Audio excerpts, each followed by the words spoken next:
Les Mythbusters cassent la baraque Un gros boom, un gros boom, un gros boom. avec une explosion de bombes insecticides digne de leur nom. Le dernier brin de paille fera-t-il déborder le vase Adam est tout pâle. dans leur quête d'une aiguille dans une botte de foin? J'ai le dos en compote, je suis trempé jusqu'aux os.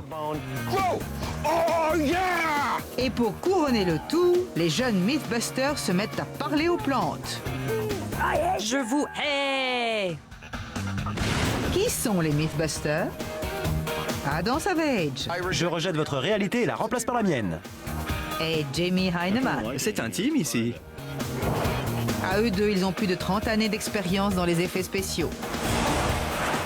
Quelle fumée! Ils ne se contentent pas de recenser les mythes, ils les mettent à l'épreuve.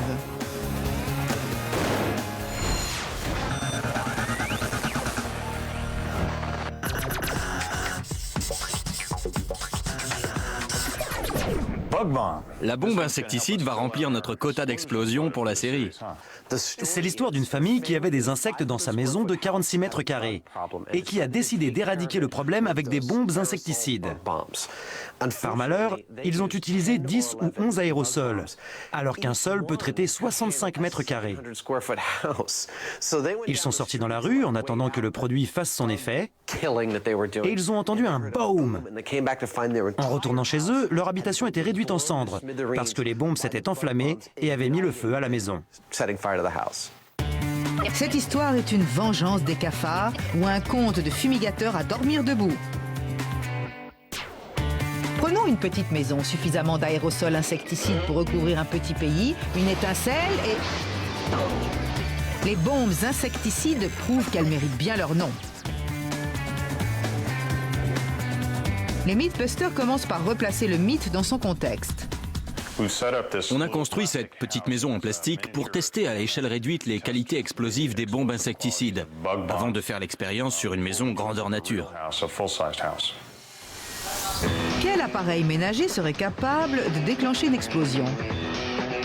Adam cherche une gazinière et un vendeur à torturer. Jorge est son homme. Vous connaissez l'histoire de ces gens qui utilisent trop d'aérosols chez eux pour tuer les insectes et dont la cuisinière enflamme les gaz et fait sauter toute la maison? Non, jamais entendu parler. C'est ce qu'on va essayer de faire avec vos appareils, faire sauter une maison. Les appareils qui soufflent les maisons, il faut certainement regarder dans l'allée 4. Celle-ci a un système électronique, un ici et un dans le four. Ça devrait vous convenir. Parfait. C'est la vente la plus facile que Jorge ait jamais réalisée, avec en prime une histoire intéressante à raconter aux enquêteurs. Adam a sa gazinière et du pain sur la planche. Je n'ai jamais démonté ce genre de four. J'adore ça.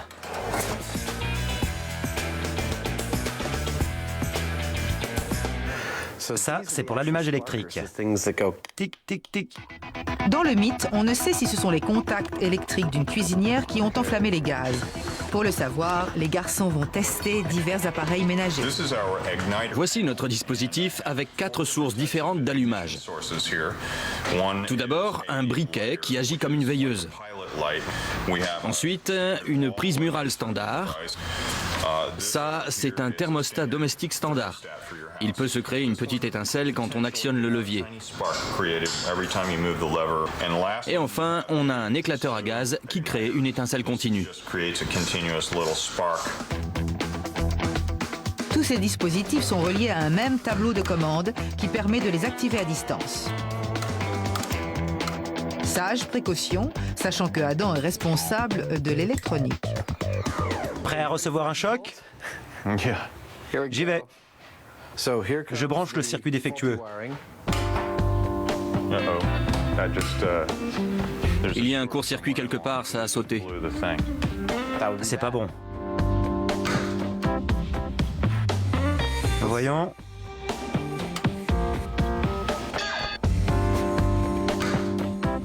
Je vais vérifier si le reste marche. Dans le doute, les Mythbusters procèdent à divers essais qui, avec un peu de chance, remettent tout en ordre. Mon circuit défectueux était défectueux, mais c'est réparé. Maintenant, il est défectueux comme je le veux. Voyons ça.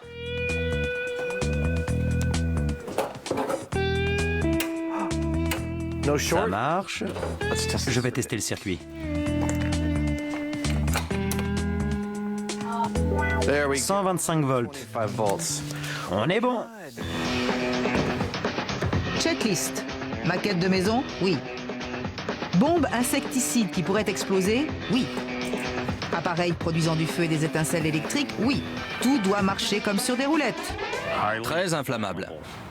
Hautement inflammable. Débrancher toute source de chaleur. Feu, veilleuse, appareil électrique, thermostat. Waouh. C'est une vraie bombe, cet aérosol. Comme d'habitude, on va faire sauter des trucs devant mon atelier. Et en plus, les produits chimiques nocifs vont se déposer dans tout le quartier. Mais ça ne fait rien. J'ai l'habitude, les voisins aussi. Mets-le dedans. La maison se remplit de gaz. Une bombe insecticide est conçue pour un espace 3000 fois plus grand que cette maquette. Ils ne savent pas si le gaz est explosif. Et si explosion il y a, quelle sera sa puissance?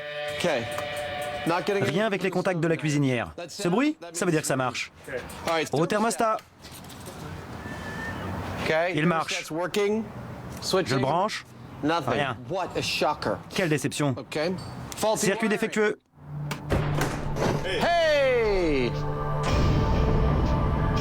Non seulement l'aérosol est explosif, mais le dispositif de Adam a fonctionné.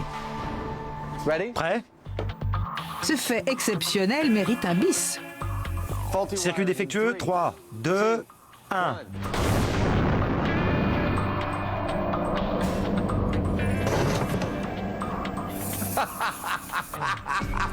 C'est génial. Je ne m'attendais pas à ça. C'est une réussite totale. Le gaz propulseur de nombreux aérosols est principalement composé de propane qui brûle dans certaines conditions. Les Mythbusters sont maintenant prêts à ouvrir une société de démolition. On passe à la grandeur nature? Affirmatif. On n'a plus qu'à rassembler les sources d'allumage. La prise murale, le thermostat, les contacts de la cuisinière et la flamme de veilleuse. Et surtout, trouver quelqu'un qui accepte qu'on fasse sauter sa maison. Je vous hais, petite plante minable. Les Mythbusters Junior en ont gros sur le cœur. Je ne t'aime pas, gros lard, avec ton horrible peau verte. Est-ce une rébellion végétale ou le début d'une belle amitié? Je t'aime, je t'aime, je t'aime, adorable petit pois.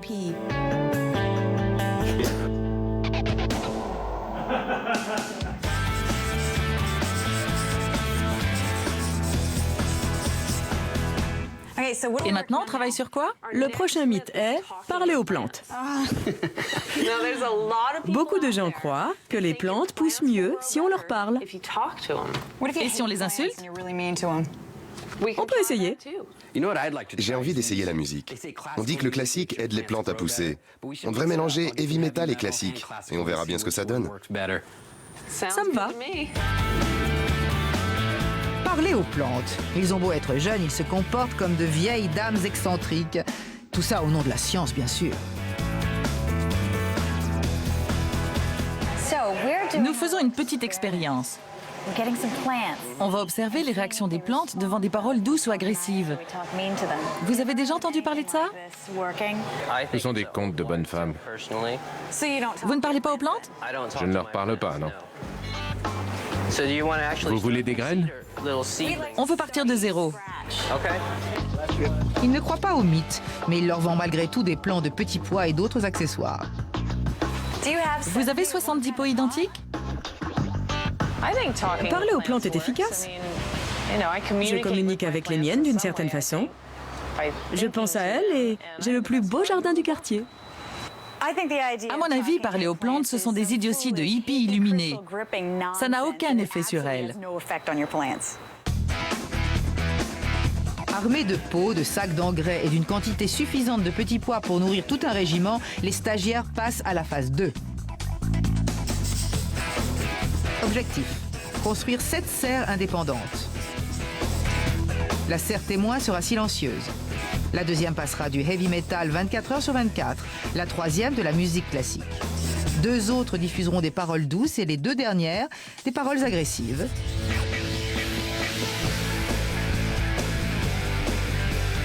Il s'installe sur le toit de l'atelier de Jamie, qui pourrait aussi bien faire office de soufflerie.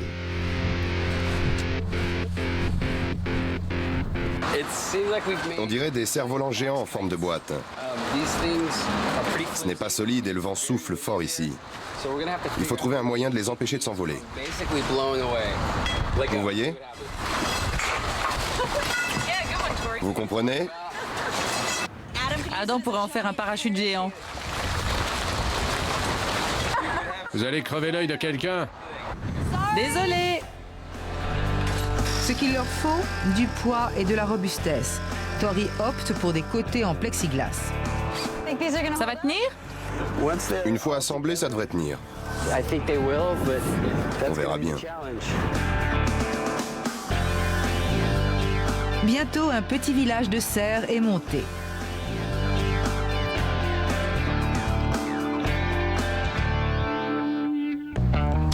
Dans chaque serre, 10 pots, contenant chacun un petit pois.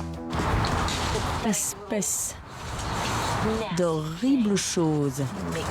Tu me rends malade. J'espère que tu vas crever. Pour éviter un dessèchement immédiat, ils installent un système d'arrosage automatique actionné par batterie avec brumisateur et goutte à goutte. Chaque jour, au même moment, les pots reçoivent la même quantité d'eau. Les conditions sont identiques pour toutes les plantes. À l'exception bien sûr de la bande son. Parle normalement et distinctement. Ça s'adresse à mon ami la Grèce. Va pourrir en enfer. Tout ce que tu sais faire, c'est de gaver les gens. Sale bisu, Burke. Ça va?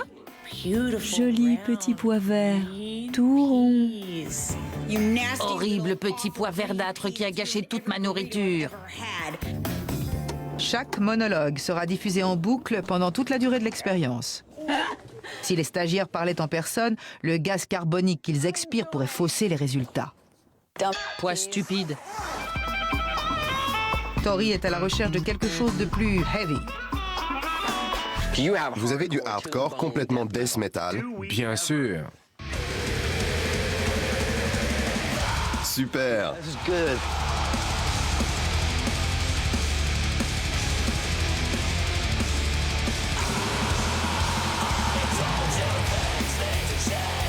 Ça va le faire. À présent, du classique. Pas beaucoup de choix. Tout est prêt. Les serres sont construites, les petits pois sont plantés et les CD tournent.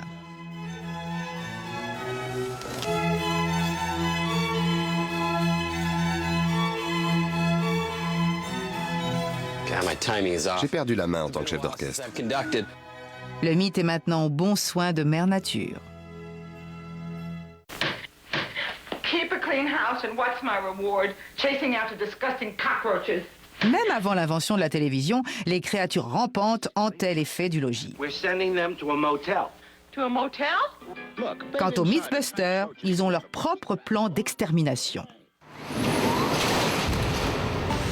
Ils testent un mythe selon lequel une famille a fait sauter sa maison en la traitant avec une trop grande quantité de bombes insecticides. C'est parfait.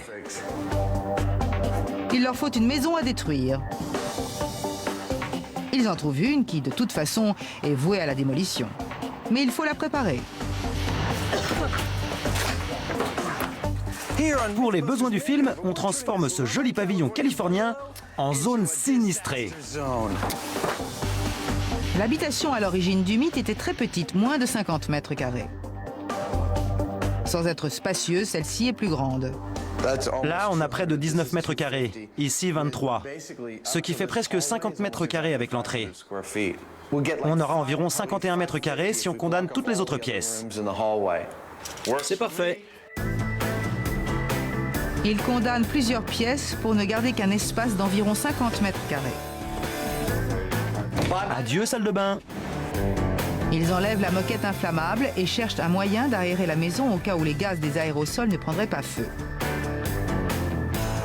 Un vrai casse-tête, comme ouvrir la porte. On n'a pas besoin d'une trappe.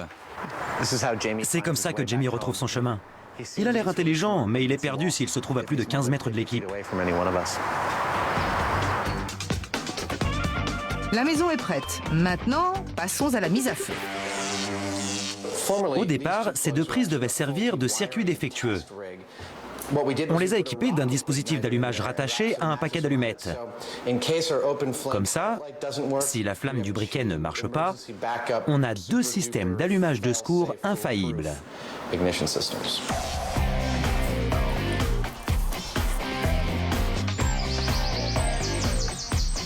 Ils estiment qu'ils seront en sécurité à 60 mètres de la maison. C'est là qu'ils installent leur tableau de commande. Il est temps maintenant de déposer une bombe, ou plutôt une douzaine.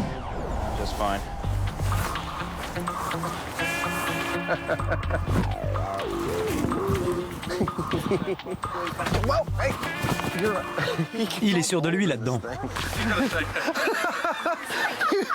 Il est plus exubérant qu'à l'ordinaire. Allons-y. On en met deux dans l'entrée. L'idée est de déclencher 12 bombes insecticides dans la maison, comme dans le mythe. Et c'est 10 fois plus que ne le recommandent les fabricants. Ensuite, ils activeront chacun des systèmes d'allumage jusqu'à ce qu'ils obtiennent un boom. Nos chances sont autour de 90%. Évidemment, quelque chose peut aller de travers, mais on a des systèmes d'allumage infaillibles, en 3 ou 4 exemplaires. Et si j'ai bien compté, 7 ou 8 pompiers sont là pour venir à la rescousse. On a fait du bon boulot. Je nous donne 90% de chance. Prête? Prête? Vas-y. Crie fort si tu as besoin d'aide, je suis là pour ça.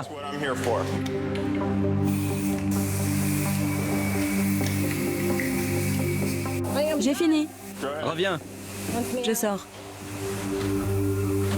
L'air s'épaissit et devient toxique. Même avec des masques à gaz, il faut vite sortir. On va fermer la maison. Over.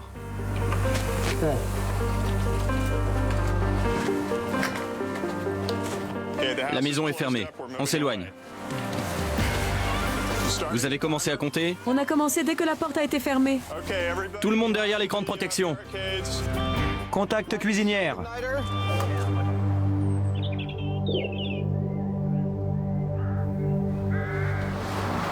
Rien. Pas même une étincelle. Rien. Ce serait mieux si c'était branché. L'allumage est prêt. Contact cuisinière. Tu vois? Ça marche. Ça ne prend pas. On n'aura pas de plus grande flamme. Intéressant. On ouvre la porte? Oui. Tandis que la fumée s'évacue, les Mythbusters sont perplexes. Car après tout, l'explosion était spectaculaire devant l'atelier. Faire sauter une maison avec des bombes insecticides est plus difficile qu'on ne le pensait. Il va falloir mettre les bouchées doubles.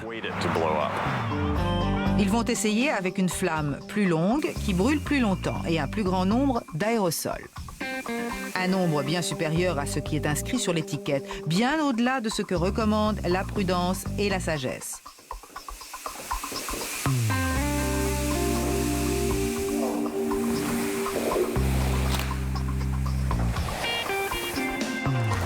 Quelle fumée!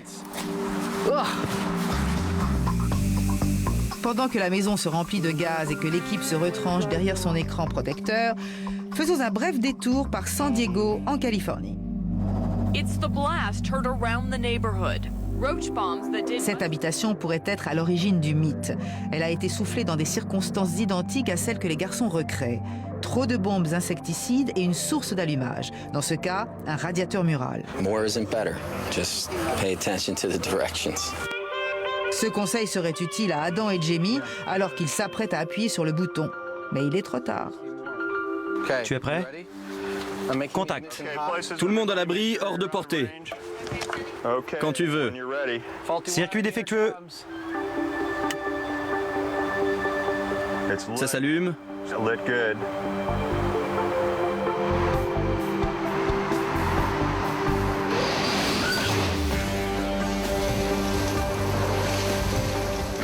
Ça a vidé la maison.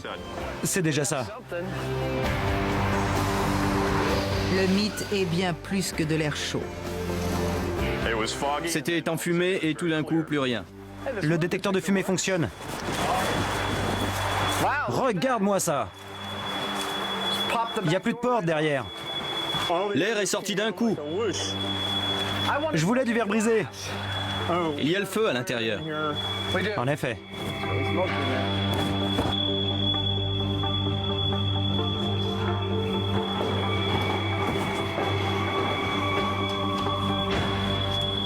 C'est éteint? Oui, ça y est.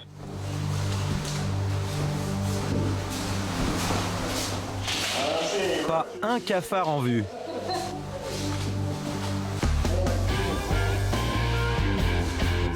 Pour Adam et Jamie, ce serait une honte de gâcher le reste des aérosols.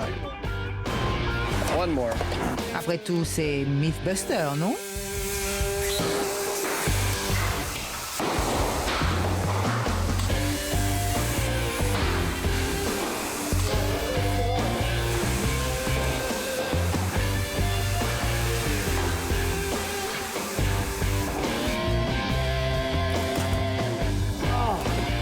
Ça pue là-dedans. Un gros boom, un gros boom, un gros boom. 5, 4, 3, 2, 1.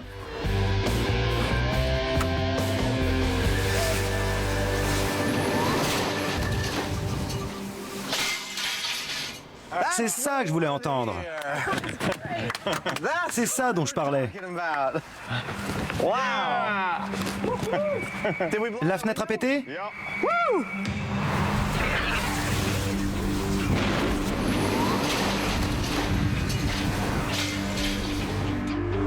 Les experts de l'Agence de protection de l'environnement auraient pu épargner tout ce travail au Mythbuster. Ce n'est pas un mythe. Cela se produit en Californie au moins 1 ou 2 fois par an. Ils utilisent trop de bombes insecticides, au point que les gaz remplissent leur maison. Ils oublient d'éteindre les veilleuses ou autres sources d'allumage, et les fenêtres explosent.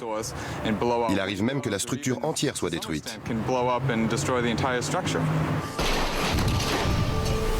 Conclusion, lisez toujours les instructions et ne faites pas comme eux si vous voulez garder un toit sur votre tête. Alors, c'est bidon, plausible ou confirmé? C'est sans aucun doute confirmé. Les portes-fenêtres ont volé en éclats. On a eu quelques problèmes avec l'allumage, mais c'est vrai. Ça peut arriver. Bombes insecticides plus source d'allumage égale boum. Confirmé.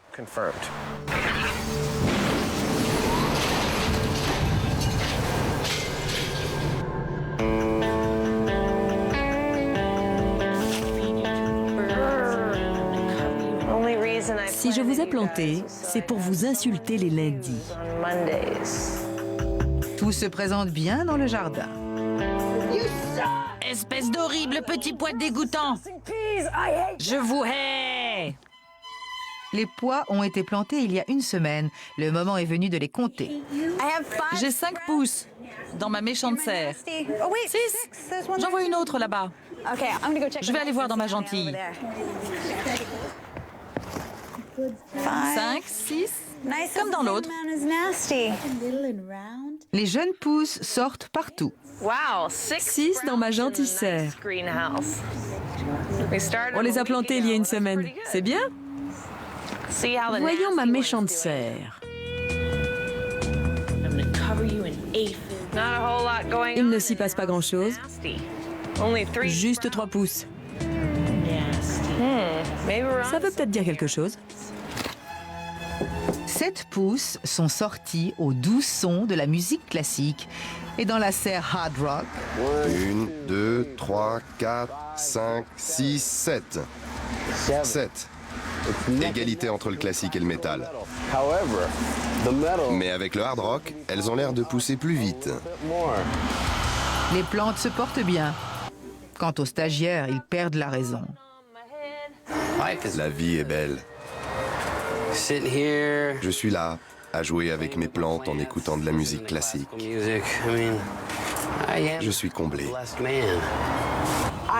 Vous n'avez pas la cote comme légumes. Tester ce mythe va durer 60 jours interminables. La jeune équipe risque d'y perdre sa santé mentale. Les Mythbusters à la campagne. Sacré meule de foin. Que font ces citadins à la ferme? Ils vont y chercher une aiguille dans une botte de foin.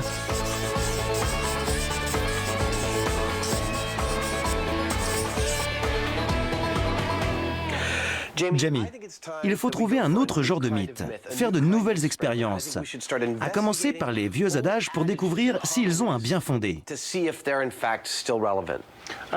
Du genre, l'aiguille dans la botte de foin? Exactement. En utilisant la technologie moderne, on peut peut-être prouver que c'est dénué de sens. Je suis partant. Première étape, un entrepôt de foin. Autrement dit, une ferme.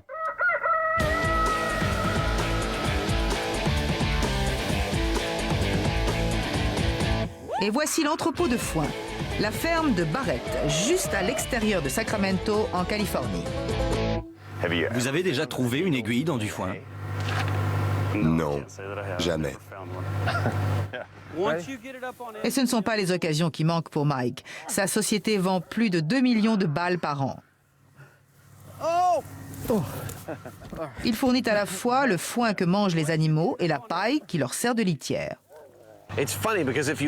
C'est drôle, mais si on me demandait de montrer ce que je pense être du foin, comme on le voit au cinéma, je désignerais la paille. Pas ça. Le foin de cinéma? Oui, tu sais, des gens empêtrés dans la paille ou qui se roulent dedans dans les films. C'est ça le foin pour moi. Te rouler dans le foin avec ta petite amie? Oui, ne rougis pas. Pour faire leur propre meule, ils emportent 20 balles de la meilleure qualité que vend Mike. En fait, ça ne m'emballe pas du tout de charrier du foin. C'est quelque chose que je n'ai jamais eu à faire. Maintenant qu'ils ont le foin, il leur faut une aiguille. Ah, voilà l'endroit idéal. Vous êtes Cathy? C'est moi. Cathy, experte en aiguilles, à l'esprit pointu. Tout dépend du genre d'aiguille que vous recherchez, car pendant des générations, elles étaient en os, ce qui les rendrait plus difficiles à trouver avec les technologies modernes. On va en prendre 2 en os, malheureusement. Ils choisissent aussi une variété d'aiguilles en métal. Ils sont maintenant prêts à passer à l'action. Nous avons chacun 10 balles de foin et 4 aiguilles. Une en os, 3 en acier. Ça ne va pas être facile. Normalement, un détecteur de métal ou un aimant ferait l'affaire. Mais ça change tout avec les aiguilles en os. Il faut une machine capable de détecter une aiguille non métallique. Un concours amical s'annonce. Ils vont diviser le foin en 2 tas, y cacher les aiguilles et voir quelle machine les trouve la première.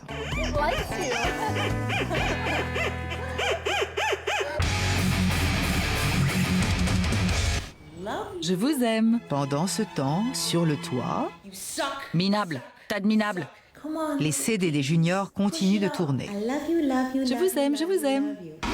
Ont-ils un auditoire? Christine, on va construire un détecteur d'aiguilles. En règle générale, Jamie choisit la simplicité. Alors, sa moustache empêcherait-elle le sang d'irriguer son cerveau?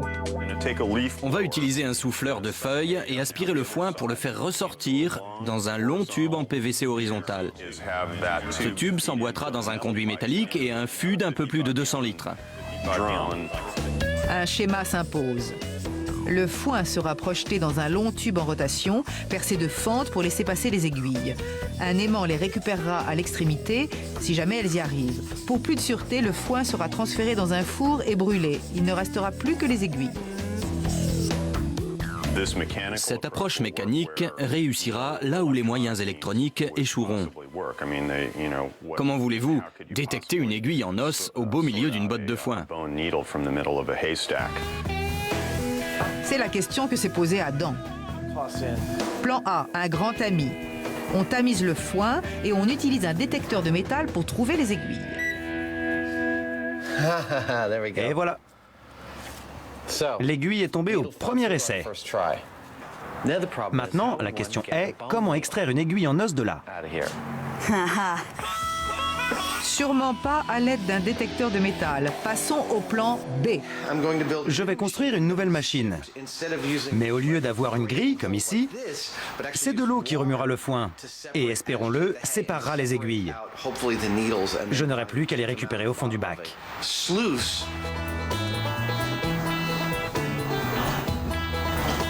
Voilà l'aiguille.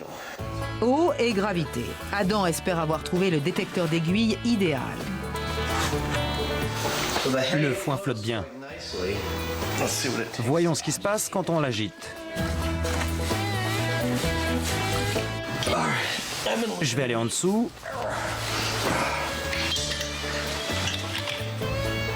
Pour voir si l'aiguille y est. C'est mon aiguille? Oui, c'est elle. Et voilà. C'est la seule méthode que j'ai trouvée jusqu'ici qui me permette aussi d'attraper l'aiguille en os. Le détecteur d'aiguilles est né. Un réservoir peu profond et 3 agitateurs. Le foin sec y entre, le foin mouillé en sort et avec un peu de chance, les aiguilles restent au fond.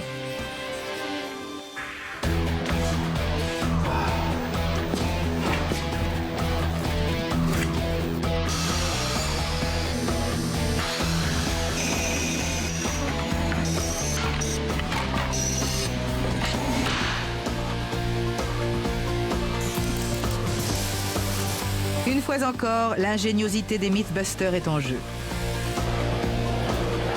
Les roues à aubes de Adam et le détecteur d'aiguilles seront-ils à la hauteur? Ça va casser, capitaine. Je ne vais pas tenir bien longtemps.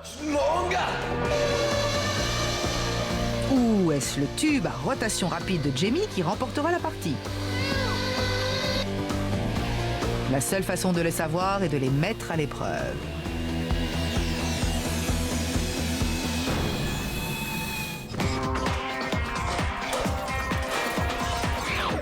D'après notre agenda, c'est le 27e jour. Et on est en plein été. On est à mi-parcours. Au QG des serres, seule la serre témoin est silencieuse. Quant aux autres, elles diffusent depuis 4 semaines de la musique et des conversations. Les plantes poussent-elles mieux en musique ou inondées de paroles? Elles sont énormes. Dans un mois pour la fête nationale, vous serez les championnes. Come on, baby! Yeah, go! Come on! Yeah! Go! Go! Go! Oh, yeah! Woo! Ça va leur faire du bien. Ça va les inciter à grandir plus vite. Oh là là! Curieusement, à mi-chemin de l'expérience, des tendances émergent. Mes douces paroles doivent avoir un énorme effet sur mes plantes, parce qu'elles poussent mieux que celles que j'insulte. Celle-là est gigantesque, avec des petits bras qui s'accrochent. Leur parler gentiment semble être efficace. Je n'aime pas l'avouer, mais Scotty me donne tort. Parler gentiment aux plantes les fait mieux pousser?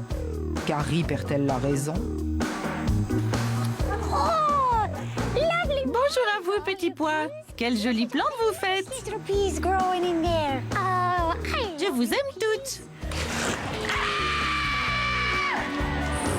Je suis inquiet pour nous tous. Elles savent ce que je ressens. On a besoin d'un examen psychologique. Je vais vous arracher de vos peaux et vous écraser en bouillie. Pigé? Il est temps pour eux de rejoindre la terre ferme. Ils laissent le système d'arrosage faire son travail.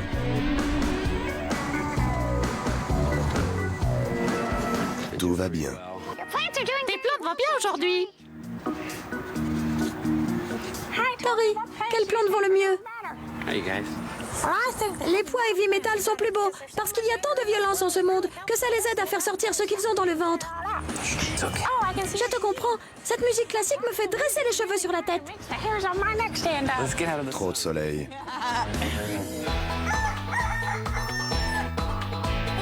Pas de repos pour les braves. Il faut trouver une aiguille dans une botte de foin et les stagiaires viennent donner un coup de main. Adam et Jamie vont fouiller des quantités invraisemblables de foin pour trouver 4 aiguilles, dont une en os. Ça va être la botte, la meule de foin, la plus grosse qu'on ait jamais vue. Fais-la rouler. Pour Jamie, le moyen le plus facile de trouver une aiguille est de faire disparaître la botte de foin. Sa machine est conçue pour isoler les aiguilles et brûler le reste. Adam utilise de l'eau. Le foin flotte, les aiguilles coulent. Du moins, on l'espère. L'installation d'Adam est ingénieuse. Elle doit pouvoir charrier un plus gros volume que la mienne. Mais ma machine est un peu plus élaborée. Mon équipe va gagner haut la main. On sera en train de siroter des cocktails sur la plage quand Jamie aura encore 2 aiguilles à trouver. Pendant que Colette, l'assistante, cache les aiguilles, il devient évident que les garçons vont avoir besoin d'aide. Tori et Carrie feront équipe avec Adam, Christine et Scotty avec Jamie. Allons-y les gars. Prêts? Le chrono est en marche. Partez!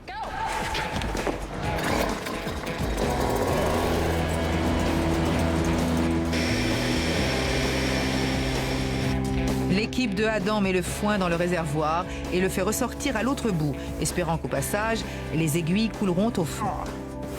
Je suis pas convaincue. Le foin de Jamie est soufflé dans le tube en rotation, permettant ainsi aux aiguilles de passer par les fentes. De l'autre côté, on le charge dans un four qui devrait tout brûler, sauf le métal et l'os. Tu as vu cette machine? On se croirait dans l'enfer de Dante. Les pompiers sont là, au cas où. Vas-y, alimente. Ça marche bien. Adam va avoir une 20aine de tonnes de foin mouillé à dégager à la fin de cette histoire. Et moi, j'aurai rien. Il se peut que Adam n'ait pas du tout de foin mouillé. Il est à court d'eau.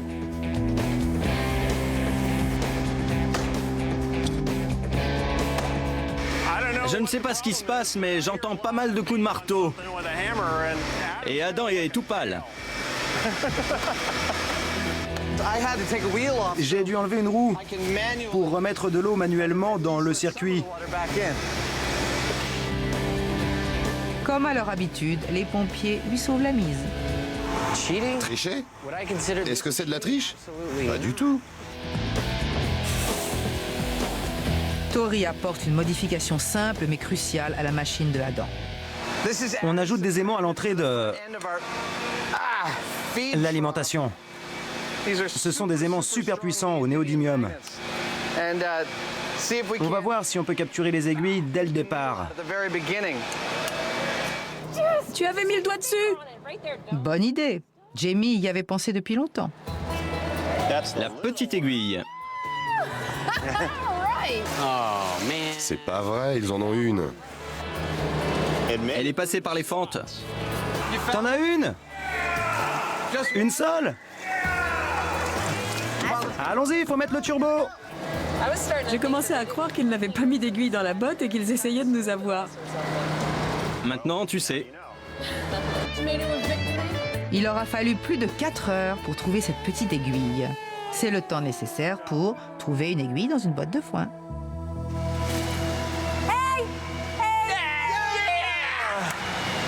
Et une aiguille de trouver. Et toc! Elle s'est collée au super aimant de Tori. Attendez, arrêtez. J'en ai une autre. Elle était où? Je l'ai vu descendre sur l'aimant. Mes aimants. L'aimant l'a arrêté. Mes aimants.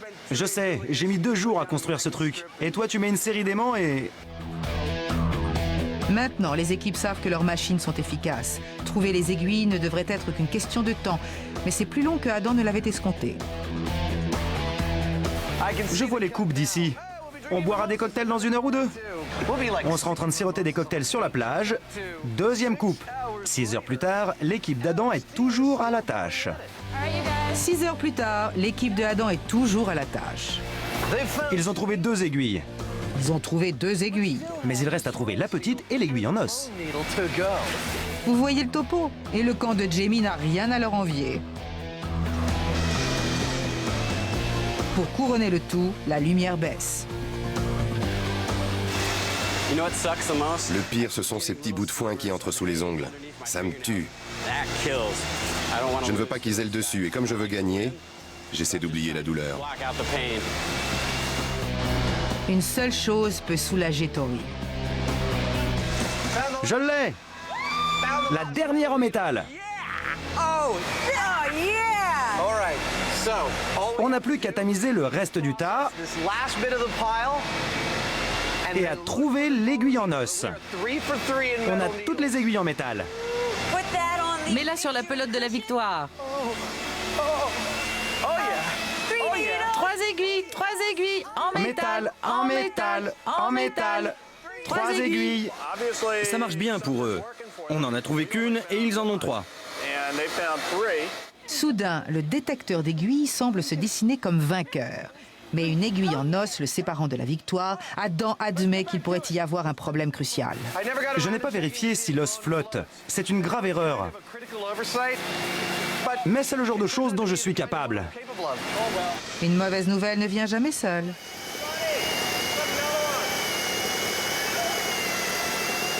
Et une de plus. Jamie le rattrape. On l'a trouvée avec la bonne vieille méthode honnête. Elle n'est même pas passée par la machine. Elle était au-dessus du tas de foin. Ils en ont combien? 2. Cette course à la victoire ira jusqu'au bout. Au crépuscule, Adam tamise le reste de son tas de foin.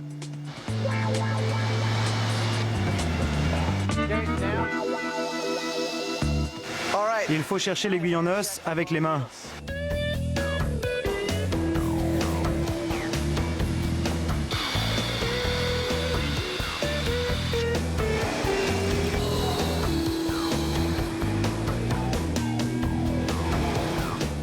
Aiguille en os. Je leur tire mon chapeau. Je me sens mieux. Génial. J'ai mal aux mains. Voici une aiguille en os. On a trouvé les 4 aiguilles. Je la pique ici. Mesdames et messieurs, nous avons un vainqueur. Bravo. Beau travail, mon vieux. On remballe et on rentre. Adam nous a battus honnêtement. Il était temps qu'il remporte un de ces concours.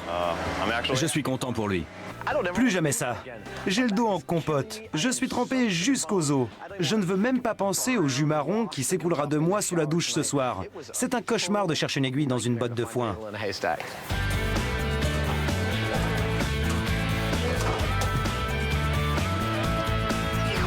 Tu as vu ça? Qu'est-ce qu'il y a? Elles sont horribles. Elles ont jauni. Elles meurent. Presque 2 mois ont passé. L'expérience parler aux plantes se heurte à un problème majeur. Je vais vérifier le système d'arrosage. Il s'est peut-être arrêté. Elles ont l'air desséchées. Les stagiaires ne sont pas montés sur le toit depuis 1 semaine. 7 longs jours de chaleur. Les plants fragiles de petits pois en ont fait les frais. Une des horloges ne marche pas. Vraiment? Alors l'eau ne coule pas. Je vais vérifier l'humidité. Ça a l'air mouillé en surface, mais c'est sec en profondeur. Les mots doux ne suffisent pas. La batterie de l'horloge qui déclenchait l'arrosage des pots s'est déchargée. Les plantes auxquelles on a parlé se sont suicidées à force d'entendre « Je vous aime » à longueur de journée. Seule consolation, chaque serre est affectée de la même façon. Bien que les plantes ne respirent pas la santé, l'expérience est toujours pertinente. C'est le moment pour les stagiaires de récolter ce qu'ils ont semé. Pour tirer nos conclusions, il faut sortir les plantes des pots, enlever toute la terre des racines et mesurer la masse des plantes de chaque serre. On devrait obtenir de bons résultats. Salut Jamie. Salut Carrie. Qu'est-ce qui se passe ici? Tu ressembles à une marmotte. Je suis là aussi. Marmotte numéro 2. Comme pour toute moisson, les voisins viennent prêter leur concours. C'est la gentille serre.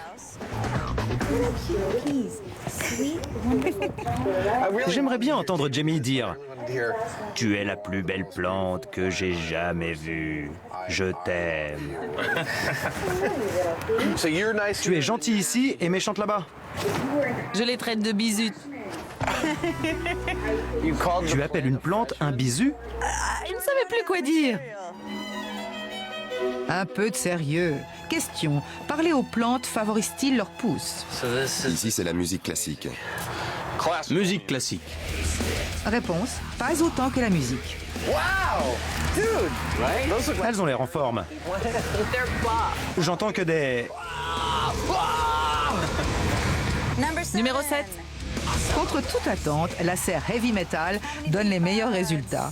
Dans les deux serres musicales, les plantes se portent mieux. Elles sont plus grandes et ont les plus grosses cosses.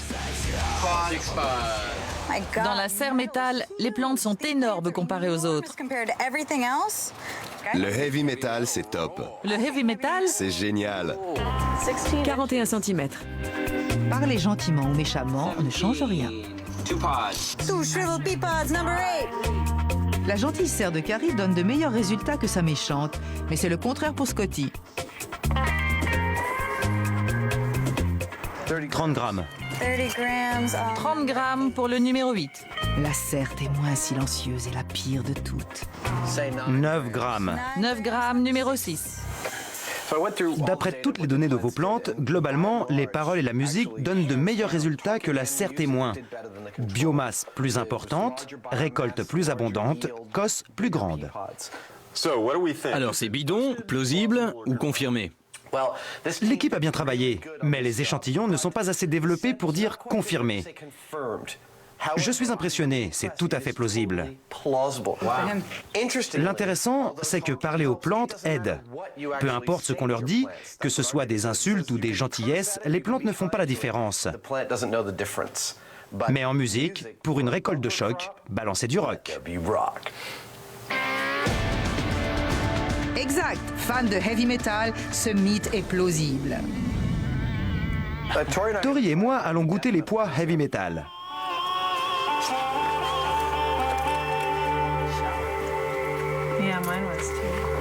Ils sont bons. Les pois musicaux ont un goût extraordinaire.